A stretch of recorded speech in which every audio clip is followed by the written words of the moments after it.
যাকে আমরা বলি মানুষের রূপে তার কাছে চলে এসেছে, কিন্তু ও জানে না যে এটা মালাকুল মউত আজরাইল ফেরেশতা। আয়েশা ওকে কি বলছেন, যে আল্লাহর বান্দা যুবক, তোমাকে একটা কথা বলবো। বলছে কি?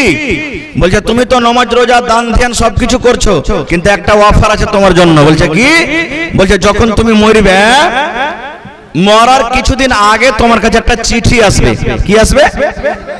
মরার আগে কি আসবে? চিঠি আসবে, চিঠি। তখন তুমি বুঝে লিও যে এখন আর দুনিয়াতে বাঁচবো না, এখন আমি মরে যাব।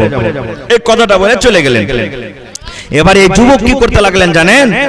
বলছে যে আরে আমি এত কষ্ট করে নামাজ পড়ছি, রোজা করছি, তেলাওয়াত করছি, সবকিছু করছি, আর আমাকে তো লোকটা বলে গেলেন যে মরার কিছুদিন আগে তোমার কাছে একটা চিঠি আসবে, তো দুনিয়ার মজাটা একটু নিয়ে লি। এত কষ্ট করার কি দরকার? দুনিয়াতে কি স্বাদ আছে, দুনিয়ার মজাটা একটু নিয়ে লি। এবার নামাজ রোজা